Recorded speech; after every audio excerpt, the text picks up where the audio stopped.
traveling cheap, woo, with me. How to get cheap flights with Jorden, yeah! Jorden. Yes, that's right, I still live at home with my parents. It's way cheaper. Alright, so we need a laptop and you got to go to the internet. And I've already got these websites up.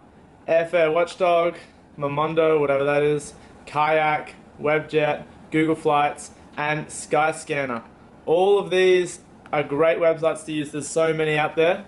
They just sort of like collect all the airlines and offer you the best prices, but I'm going to delete all of them because the ones that I use are Google Flights and Skyscanner. So the golden rule of travel, flexibility.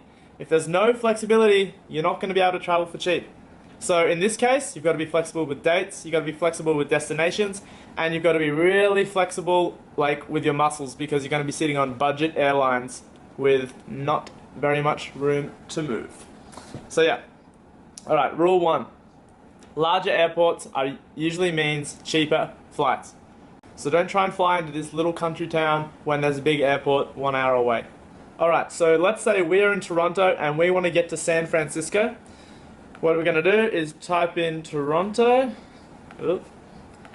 San Fran into Skyscanner. Let's do the whole month of February because we're flexible like that and we can check it out. Oh, it's going to cost $271 is the cheapest, $262. It's going to roughly cost $260 to get there. So you can either click on that and it's going to take you to the next page, which looks like Delta is the cheapest option, but you have 2 stops for 13 hours. Ugh. So with this method, we're going to go to Google Flights. We're going to look at big cities around Toronto: Buffalo, Cleveland, Detroit, Fort Wayne, Chicago. I personally know Chicago is a really massive, it's like one of the biggest airports in the world. We're going to pretend we're in Chicago. And we're going to go to San Fran. Let's do the whole month again of February and search. So we're looking for something cheaper than $260 and boom, look at here. $73 I can get from Chicago to San Fran. So in this situation, we're just going to do a quick Google on Greyhound buses. So in this situation, we're going to do a quick Google in Greyhound to see if they offer Toronto to Chicago, departing on, let's have a look when that flight was.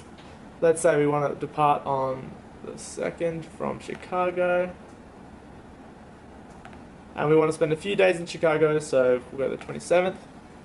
And there you have it, $70. So for $140, I can get to Chicago, look at Chicago, spend a few days in Chicago potentially, and get to San Fran. Or I can take the direct, cheap direct, for $320 from Toronto to San Fran. So you get the idea. Another awesome option that Skyscanner has is the fact that you can search anywhere in the world. So I'm going to type in Sydney because that's the closest airport to me, and I'm going to go everywhere, and I'm going to depart in February, and let's check this out. So I can go to Singapore for $150, Philippines for $230, India for $250, Sri Lanka. Look at all these countries I can go to for under $300. Japan, Tonga, Malaysia, Thailand. Absolutely ridiculous. So in this situation, let's say I want to go to Fiji, I'm going to click this. And then I'm going to look for the cheap flight. As you can tell, it's pretty simple. So yeah, that rule there, stopovers can be cheaper than direct flights. Plus, you get to go to another country or capital city, which is awesome. I always try to get to North America from Australia, so another awesome one I do is going through Hawaii, because LA tends to be expensive. So let's see how expensive LA is.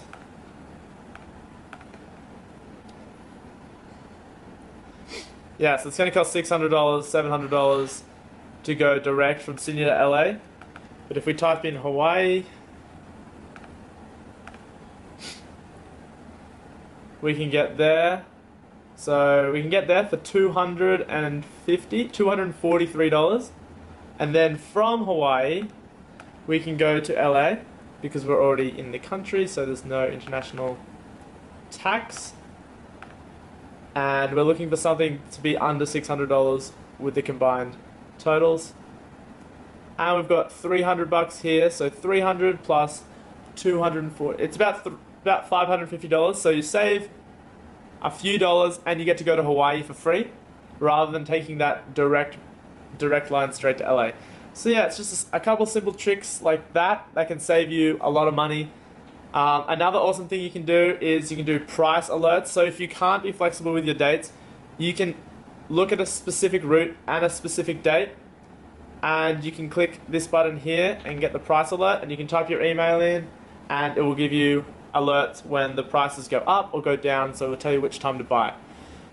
Usually buy international flights maybe at least a month latest. You don't want to buy anything within the month just because all the prices are going to go up. A couple months would be good. And domestic flights, 2 weeks minimum. Don't try and fly on weekends, fly on the week, and don't fly on holidays because all the prices will go through the roof.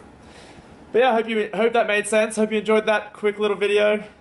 If you have any questions, comments below, leave a comment and I'll make a video for whatever you guys want.